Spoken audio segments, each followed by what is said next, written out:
Hello, everybody. I'm Robin, and these are my reflections. And today we are going to wrap up my Taurus season on my Decan walk.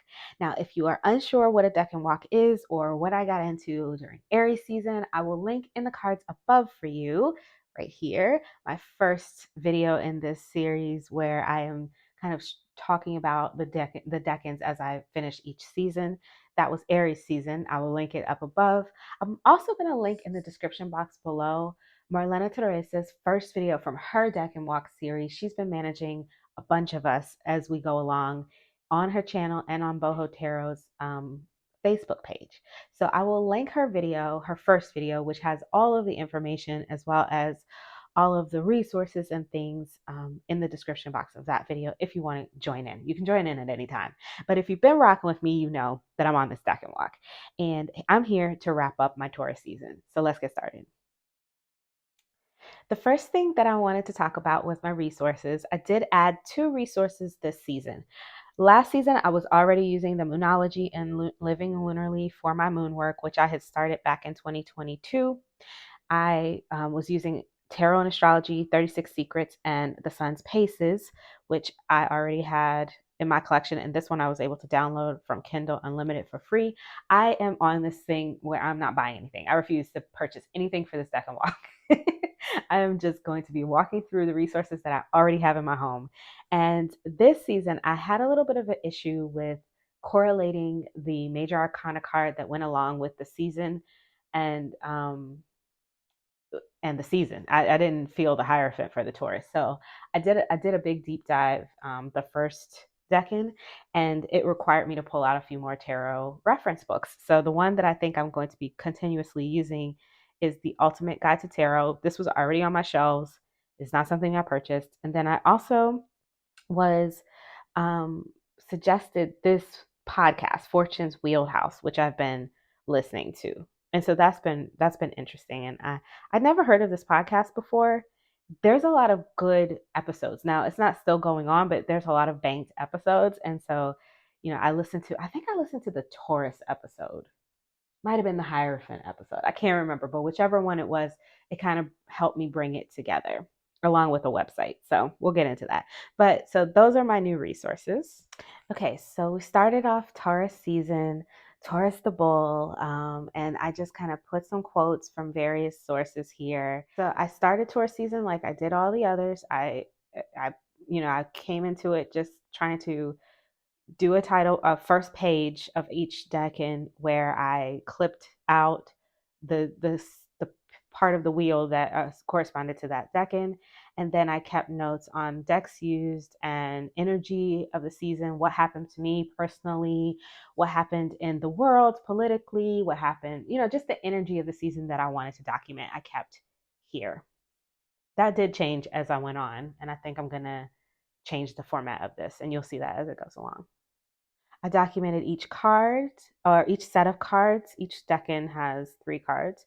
So I documented each set of cards and I made notes on them here. And this is where I realized that the throat chakra was prevalent for all 3 cards, which sent me down a rabbit hole. Eid happened, and so I did an Eid spread and I kept that here.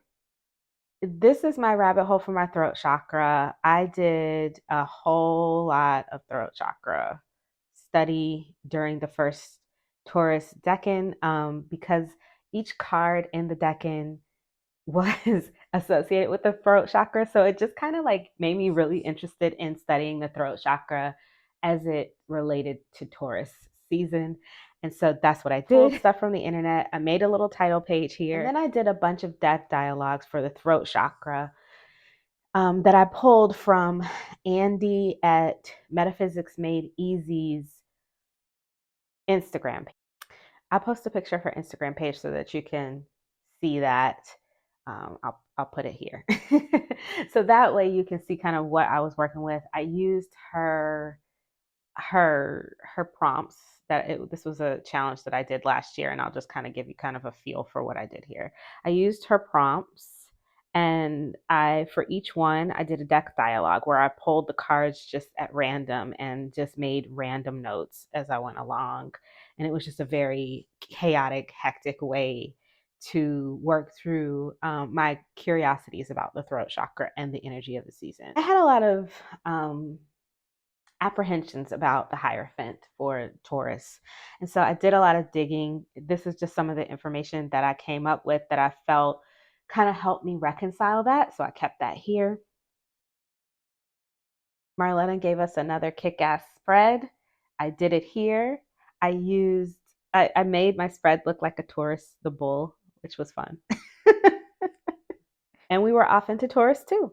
And I was telling you before that I stopped using that format with the pie, and I just started just doing the name Taurus 2, the date, and then Dex used a box for Dex Shoes and a box for Energy Happening, and that was it. That's the whole page for my title page. Again, the cards of the season. These are our cards for Taurus 2, kept those here. This is a spread Marlena gave us for Taurus 2. I did it and I kept it here. I didn't use the High Priestess going around like she said. I was thinking about using different High Priestesses from different decks for each position, but I just didn't have time to pull out all those decks. So I just put the High Priestess and the Hierophant in the middle. So, you got to do what you got to do. But I got it done though, and I kept my notes below. So at this point, I got really interested in Jupiter and Scorpio because we had a full moon eclipse in Scorpio during Taurus 2, and my Jupiter is in Scorpio. So I wanted to just kind of get some information about what that meant for me. And so this is where I kept all of that here, all that research and stuff. I just kept all that here. So then we were off into Taurus 3, and this is kind of how, how it looked. And the same sort of title page as before. I took out the pie slice, and I'm just doing it like this now. Decks used and energy and events. And I didn't keep a whole lot of notes during Taurus 3. I kind of fell off during Taurus 3. You'll see as we go along.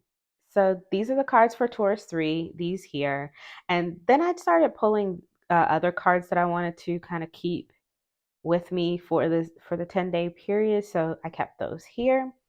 And I just put them all here together in the same photo with my notes below on Taurus, which I didn't take many of because I kind of fell off. You can see I dropped this here for Saturn, and I never did the spread. I'm keeping it here though because I know Saturn will come up again, so I won't have to find another spread. I'll use this one. But you can clearly see that this is blank. I didn't do it.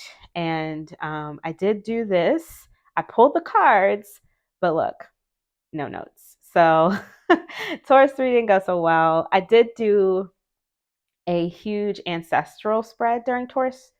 It was the very tail end or very beginning of Taurus 3. It was actually the very beginning of Taurus 3, and it kind of sucked all of my energy. So from there on, I didn't do too many more spreads. I pulled these cards, and that was probably the only tarot deck I touched for all of Taurus 3. And I didn't even interpret the cards or journal about them. I just took the message and went. And then there is my title page for Gemini. And so that is it for my journal.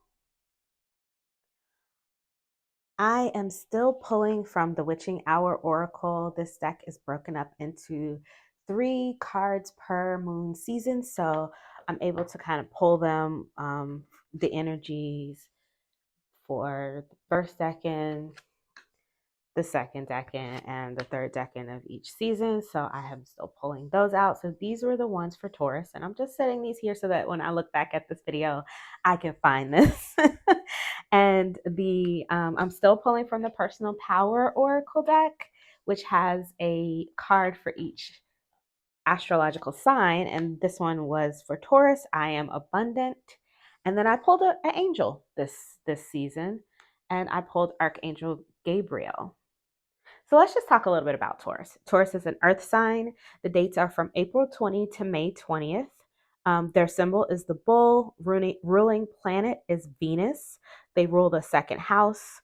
They are a fixed sign, meaning that it falls in the middle of the season. There's nothing coming in or going out. It is right in the center of spring season. And the key word for Taurus is possess, or, in this case, abundance, right? I usually think of Taurus as I have, or I am abundant, or I want things and I want them to be pretty, right? So that is kind of how I think of Taurus. And I'm just going to read this little snippet. I will put it up on the screen so that you can see it. It says, Taurus people revel in the pleasures of life. They crave the security and comfort of relaxing in the warmth of their home environment. They value the senses and the enjoyment of material things. They are willful and sometimes can be stubborn. With a large capacity for kindness, they are steadfastly devoted and loyal. And so, yeah, that is Taurus. So that was those energies. And now let's look at the actual tarot cards for the Decan. So here are the tarot cards for the Decan. Now, Taurus, the Hierophant is our Taurus card, right? So he doesn't change. He stays the same for all 30 days. Each of the 10 days of each Decan is 10 days. So 30 days, he stays the same. And we started off with the Five of Pentacles. The Five of Pentacles was the Magician in Taurus, or Mercury, who is the Magician in Taurus.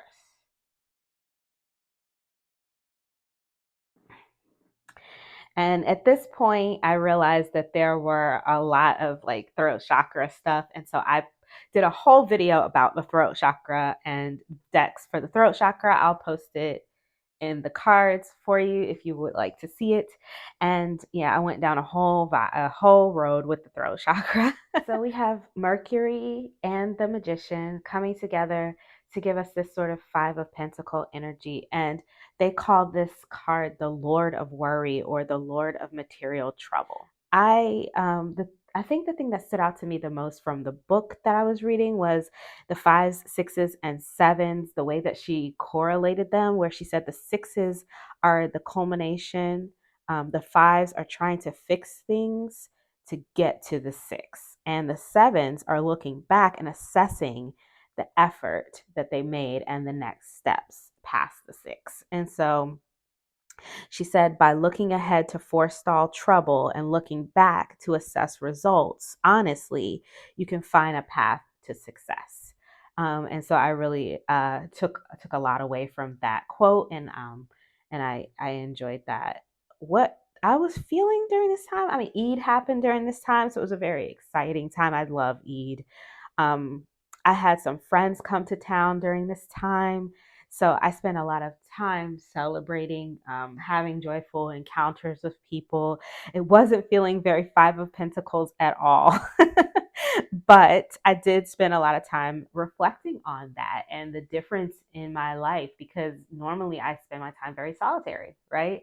And so those bursts of um, in interacting with people and thinking about interacting with people, because during Eid I didn't actually interact with people, but I thought about many interactions that I've had and many Eid celebrations that I've been to during that time, and just sort of assessing that and thinking about the joyfulness of that. Now, the Taurus Hierophant didn't change, but we moved on to the Six of Pentacles now.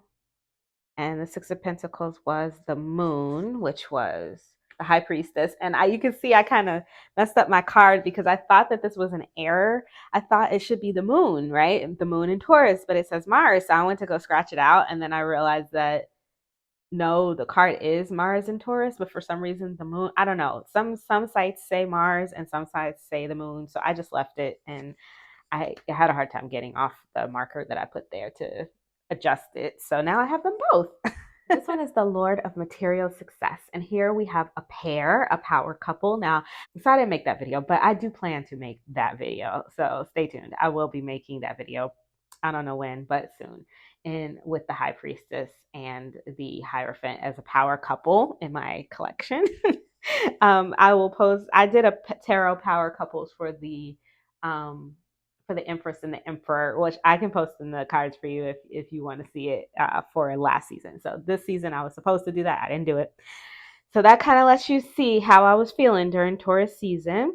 So while Taurus 1 was very mercurial, right, because we had Mercury in Taurus and it was thinking and worrying about what we want and what we have, Taurus 2 is more about sharing, what we have or finding help for what we don't have, right? And so that is kind of was the energy of what I took for from the books and the study for this. I started to beautify my home during this time. I was feeling very much like I wanted things around me to be beautiful and like I wanted some pretty things. So I got a box in with a beautiful pillowcase that I was feeling very attracted to. I started feeling very attracted to very bright colors during this Decan. Um, I did some shopping. I went to an outdoor market during this Decan and got a few little things, just little things. I went to a crystal shop and I bought a pretty crystal. I just was feeling attracted to pretty things. Flowers started blooming in the flower bed outside of my home. And so yeah, I was just feeling that, that energy. And that is I think what I felt the most during this season was just wanting to have comfortable and beautiful things around and to make my home as comfortable and as clean and as pretty as possible. Um, and so that's what I felt for Taurus 2. Taurus 3 moved into the 7 of Pentacles with the World, which is Saturn as our planetary association. And this 7 of Pentacles is called the Lord of Failure or the Lord of Success Unfulfilled. Saturn is the ruler of time. And so, he is the ruler of limitations and boundaries and that sort of thing, while Taurus or Venus being abundance and growth and fertility. So coming together, what I understand is they were thinking that this is planning long-term success, determination and perseverance. So the time and the discipline coming together with the abundance and the growth to bring this is the action of that, the actual manifestation of these two coming, the part where you're actually doing that. And so that's what I got from that. But in Taurus 3, I got to tell you, the way I was feeling, I didn't do much. I just was just trying to make it. I was just trying to get through the days at this point. But so that's all I got from Taurus 3. I did a big ancestral spread at the beginning of the Decan, and that was about it. I did pull a few cards for the spread, but I didn't even interpret them. I interpreted them in my mind, but I didn't write anything down. I just was like not feeling tarot at all after I did that ancestral spread. It really just spent me because I do big spreads when I do. And so that was that. But I'm feeling better. I'm feeling much better now. So those are our Taurus season cards. Let's take a look at some decks that I feel were worth mentioning from this season.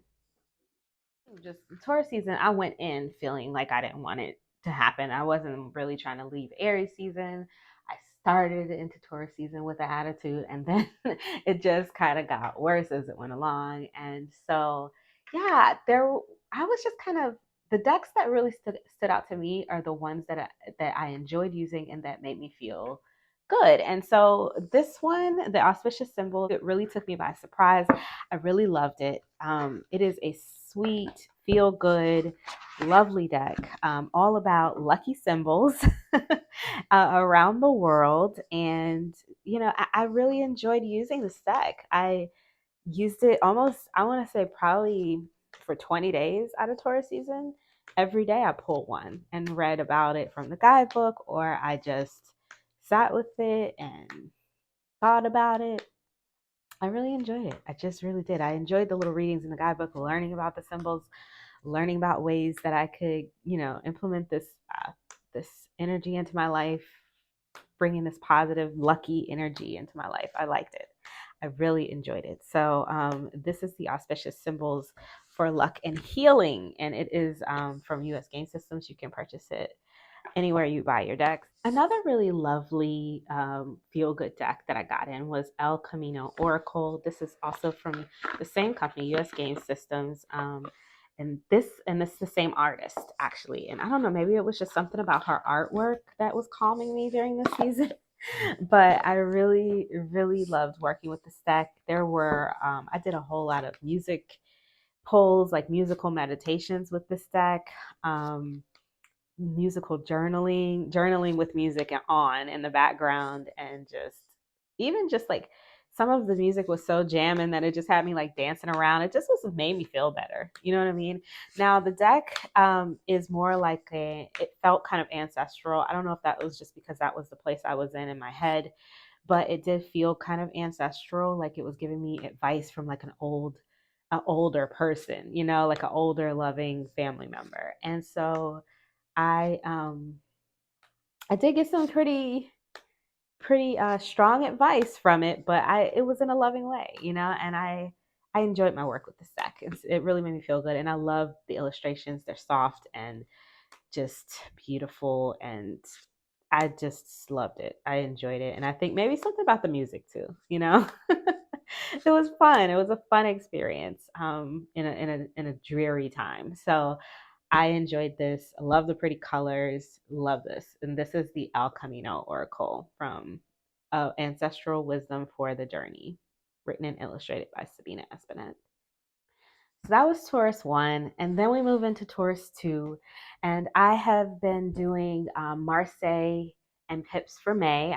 We moved into Taurus 2, and it started to be May. It was May. I think it was very beginning of May was Taurus 2. And since I was doing Marseille, I decided to do Marseille and Pip decks for May. I started using Marseille and Pip decks, and I've moved away from a lot of the other with the illustrated pips, and but I was still feeling crappy, so I was still really drawn to the ones that made me smile. And this one is the Marseille Cat Tarot. I love this deck. I love it so much. But I like these little cheesy decks from Los Scarabeo. Like if you're not into cheesy decks from Los Scarabeo, maybe this is not going to be the deck for you. But for me, love it. Love these little kitties with clothes on, running around my cards, getting into shit, like jumping around the pips, like love them and on the majors in their whole outfits, in their with their scepters and jewelry and whatnot, looking very regal. You see the little kittens jumping around. Like I love this. I love everything about it. The colors are bright and pretty, and at this time I really was feeling the brighter colors, I think I said already. And so yeah, loved this, and was pairing it mostly um with another little deck that I got. I'll show you kind of how I was pairing it. This deck I got last year from a Kickstarter. This is called the Cute and Creepy Oracle. Where is the box? Here it is. Here it is. So this is the Cute and Creepy Oracle by Misha, maybe. And I really enjoyed this little pairing because it's cute. And I don't really find this to be that creepy, to be honest. But this is cute, and loved my little kitties and my little creepy little people with their little big eyes. Normally, I'm not into these big-eyed doll, but these don't look like dolls. I don't like the doll ones, but these actually they look like people to me with just bug eyes, like kind of like aliens or something. I don't know, but I like it. I enjoy it, and I enjoyed this pairing. And then another pairing that I really liked and enjoyed and had a good time with, and it just kind of gave me like a pick me up, was this one. This is another Marseille in my collection. Actually, I just did a whole flip through of this, and this is where is the box for this? Under here.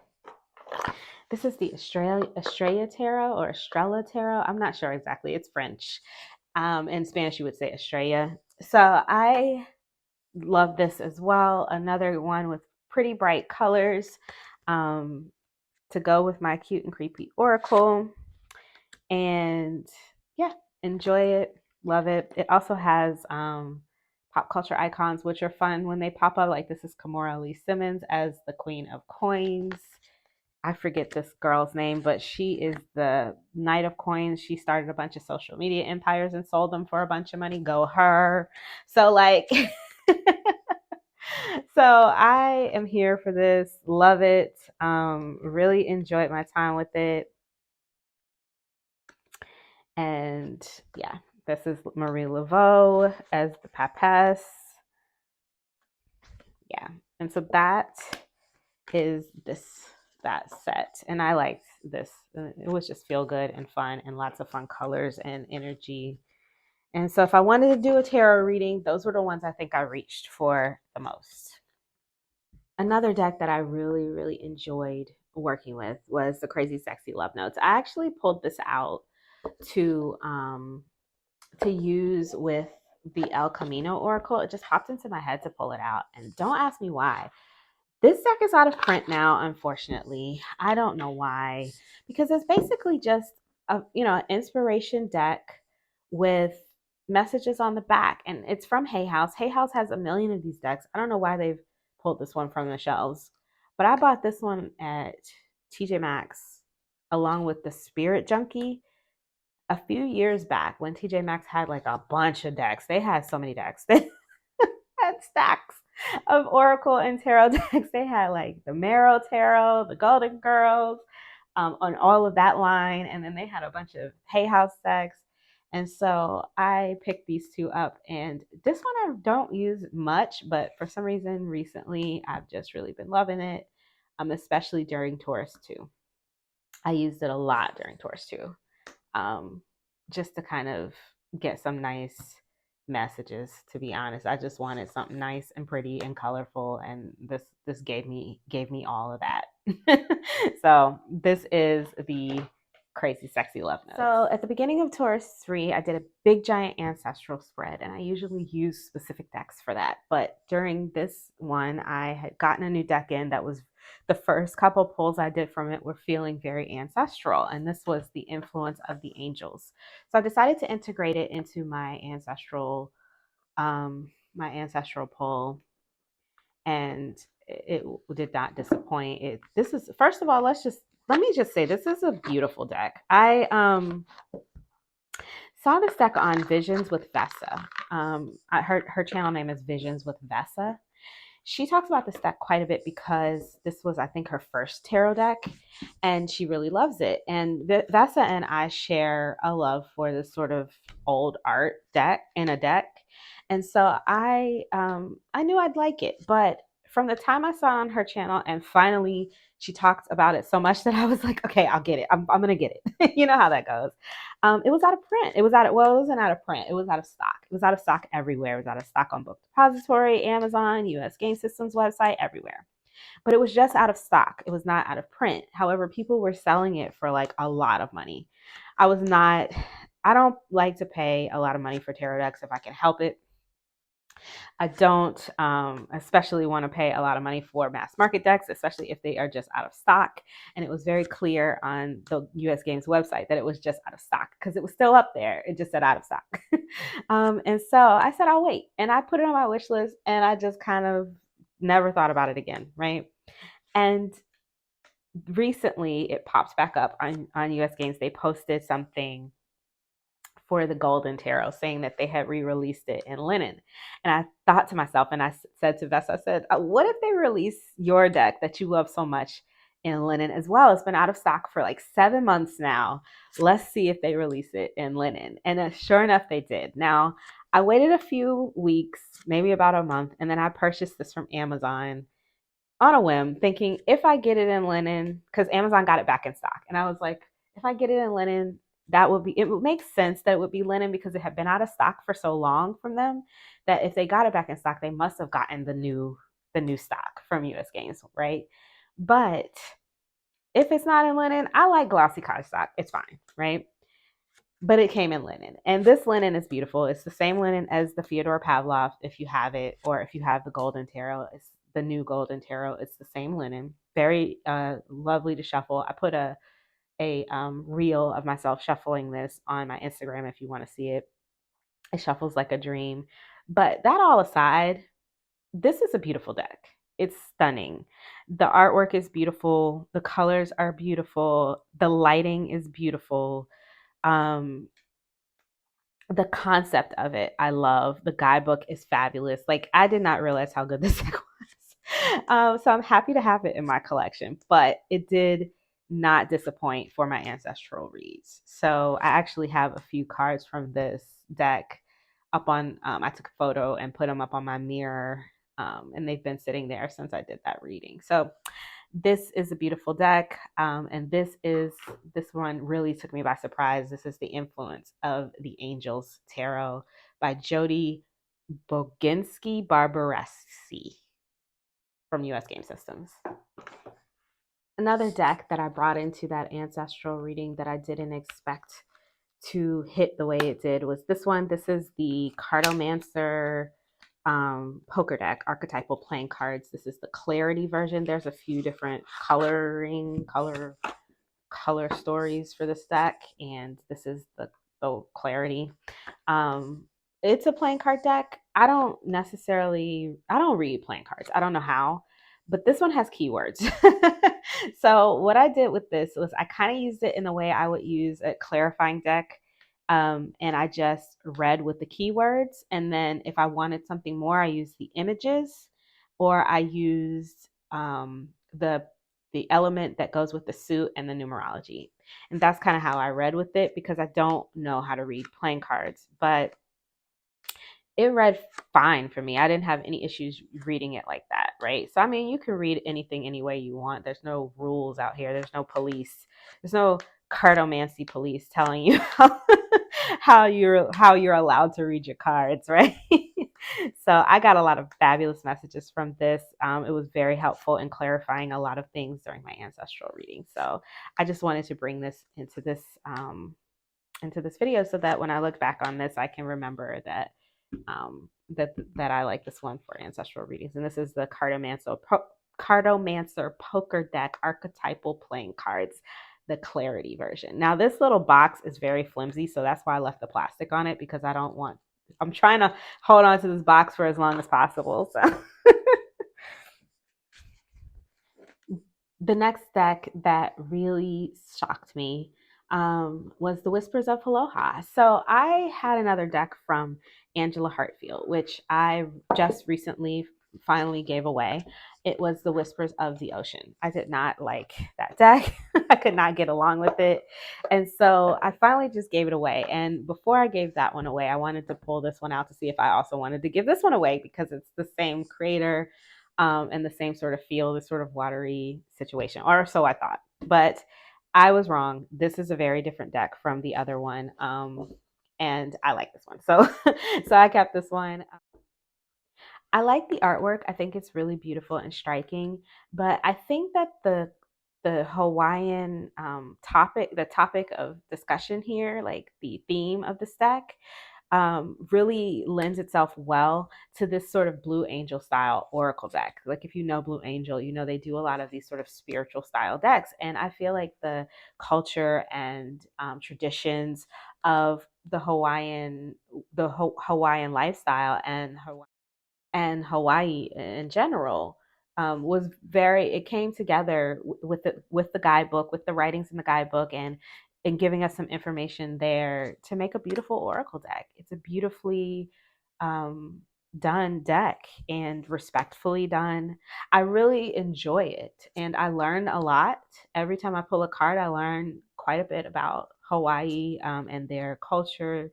It feels very indigenous to those islands, and it feels very loving, like a love story to the islands, and I love it. I like it a lot.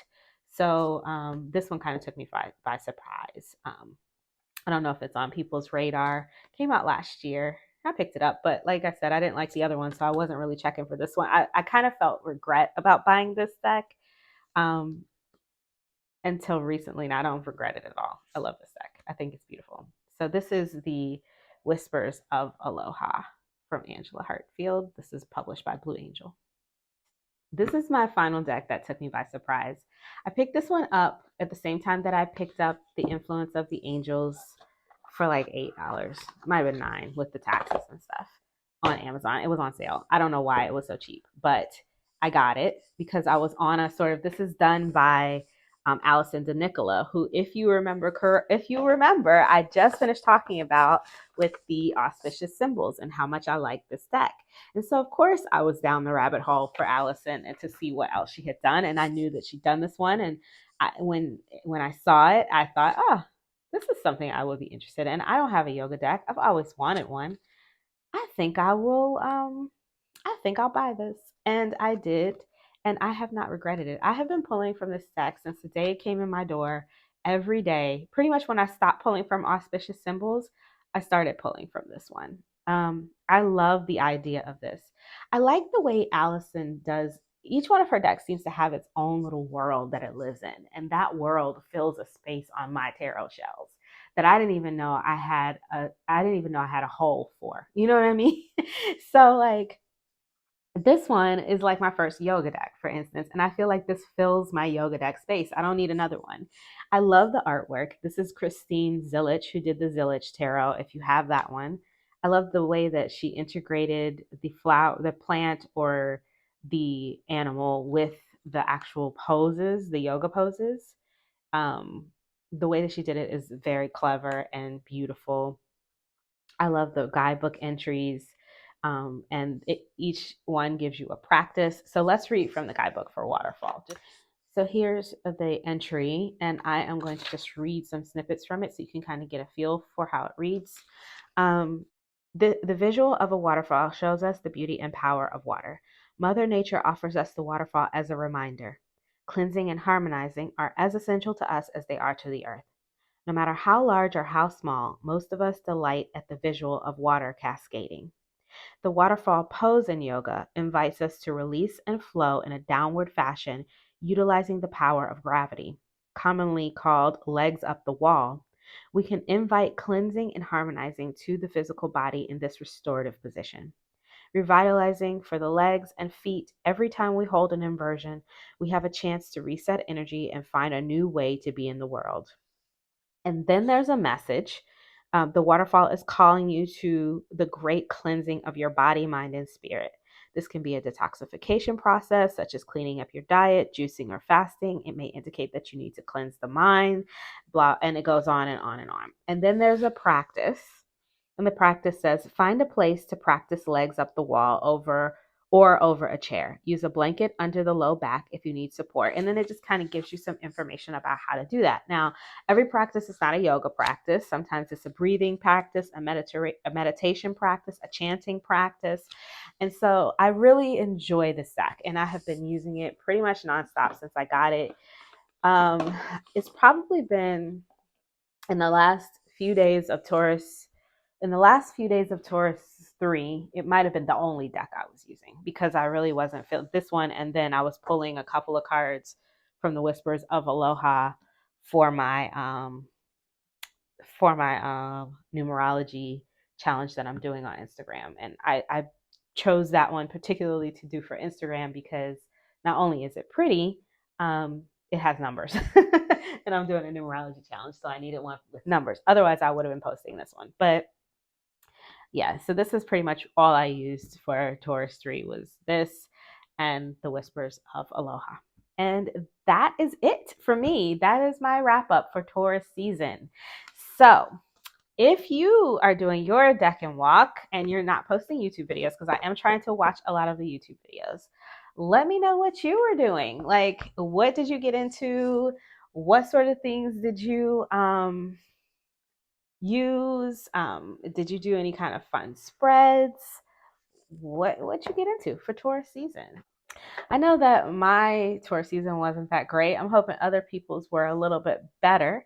But, it's looking up for Gemini season because the Gemini season is my birthday season. And I'm very excited to be changing the energy up a little bit here and bringing in some better energy. Also, Mercury went direct, so that's helpful as well.